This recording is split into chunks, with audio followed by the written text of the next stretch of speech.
Hi.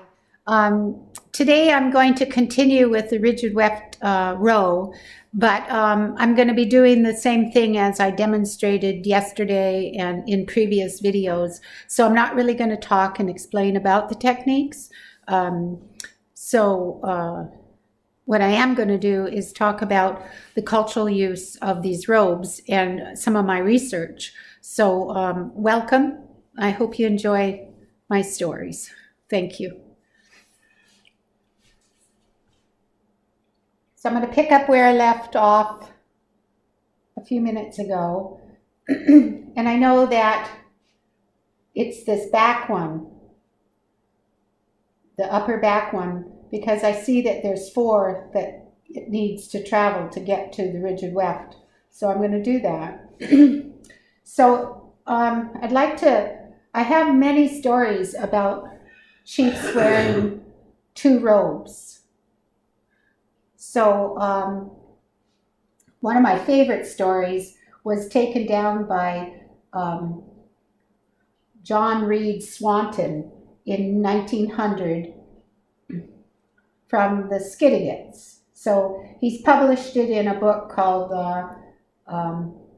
Haida Myths Skidigat Dialect, I think is what the name of that is. But anyway, it's my favorite story because it includes a robe actually speaking. So so there's a suitor that comes in front of a village, and he wants to marry the chief's daughter.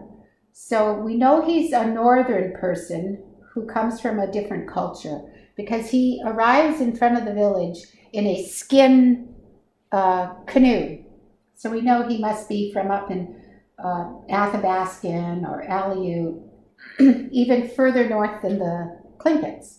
So he comes, he wants to marry the chief's daughter, and the chief does not want him to marry his daughter, and the daughter doesn't want to marry. So he dresses up a servant to look like the chief's daughter. He dresses her in a royal robe and paints her face and sends her down to the suitor.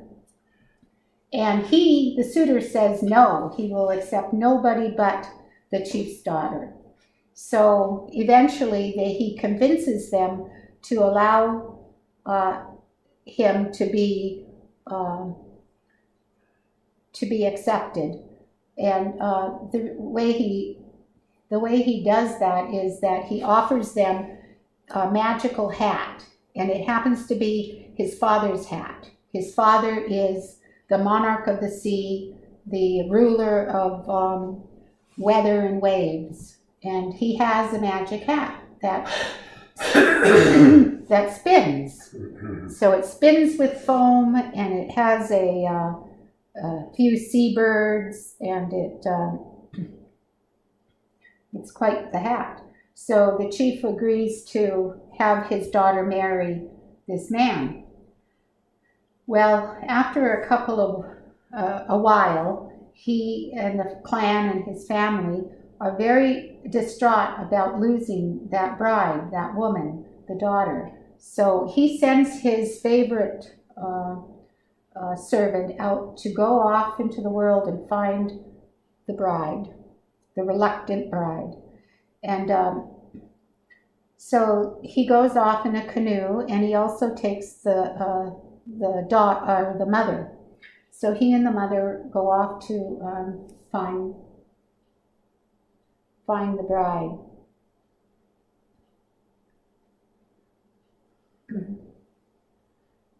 So they go quite a while, and they do find the village, and he beaches the canoe and tells the mother to stay put and watch the canoe, and then he goes to the village, and he puts on 2 yellow cedar robes, and he goes off to search. And in the story it says that those 2 yellow cedar robes essentially make him invisible to the villagers. So he finds he overhears somebody talking about where the woman is, and he finds her in a cave. He finds her in a cave, and he takes off the 2 yellow cedar robes, and he rubs her, pretty confident that that will bring her to life, but it doesn't. So he goes on into the village, and he goes into a house, and he hears people talking about the bride and how the bride had been put to sleep by the monarch of the sea, because he was quite upset with his son for trading the magic hat for this bride. So he put the bride to sleep and placed her in a cave. And so in that way, the man, the hunter of this bride, finds out what happened to her. But when he's in the house, he sees a weaver weaving, and he hears a voice out of the robe, and the robe says, "When will my other eye be finished? When will my other eye be finished?" I love that part of the story, because it's essentially talking about how these robes had a spirit, that they were alive and they had power. And it also makes me amused, because here the robe is impatient with the weaver and wants to know, when will the robe get the other eye? So I love that part of the story. But anyway, so he finds out what had happened to the bride, and then he remembers the mother that is with the canoe. So he rushes back to the canoe, and it had been a magical time. So the mother is just bones. She's bones on, and so the man takes off his two yellow cedar robes and rubs her with the robes, and she comes to life. So they go back to the village and tell the family and the clans what had happened to the bride, and about the spinning hat, the magical hat. So they decide that they will take that hat and they will go back to the village, and they will trade the hat for the bride. So they do, and they end up back in the village, and the sea being, the father, says okay, so that he releases the bride to her family. And but before the bride leaves with her family, he calls her down to sit with him, and he says, "Daughter, you are going to have a child. I am going to come back to you. And when I do, you gather and get the master carpenter to make a cradle for me, and bring me out to the water." So sure enough, the family goes back to their village, and the woman becomes heavy with the child. And when she has the child, the infant comes out with very strange eyes. Something flat is sticking out of the eyes of this infant, and it scares the mother. So the mother is like, "Oh, yeah," and runs off. But then she remembers the prophecy. She remembers that this is the reincarnation of the sea being. So she comes back, and she picks up the child, and she follows the instructions. She gives a message that the carpenter, the master carpenter, should come and bring wood from the forest. And he does. He constructs a cradle, and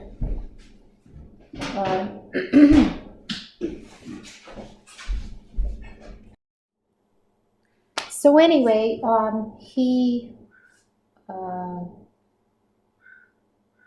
she's afraid, so she runs out, and but she comes back, and they call for the carpenter, and the master carpenter creates a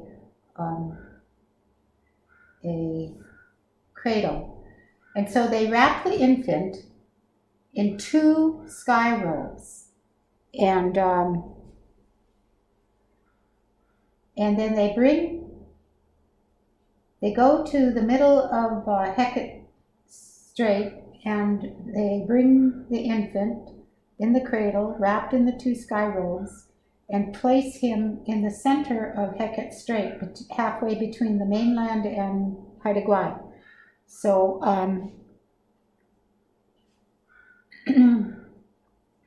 so it is said in the story that he spins around and then turns like something flat.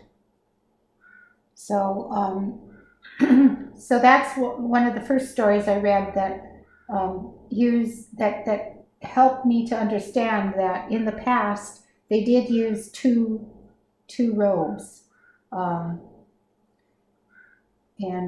Like I said, I love that story because it talks about the robe being a sentient being as far as being able to speak, being impatient about the weaving and the completion of the weaving.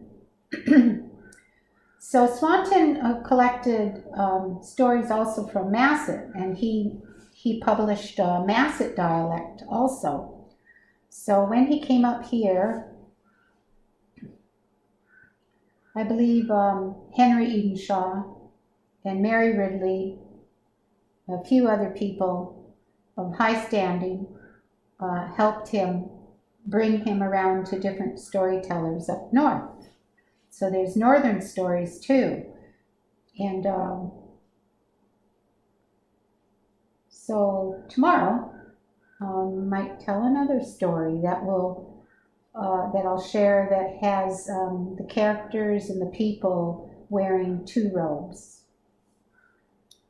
Because that, in my research, I found out that is a cultural element that happened that we had in pre-contact time, that we had the tradition of the chiefs wearing 2 robes.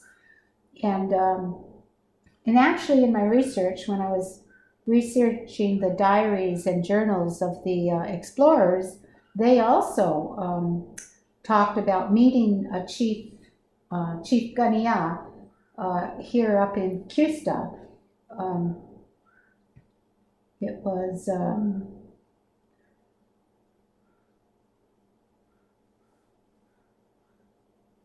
the Spanish came first. They were here in 1776, Santiago and the ship Santiago and the captain Juan Perez came to Haida Gwaii in 1776. And actually that was the first European contact for all of the Northwest Coast. Of course, further up north, the Russians had come earlier and had contact with the Tlinkits. But as far as Southeast Alaska and British Columbia, Washington, and Oregon,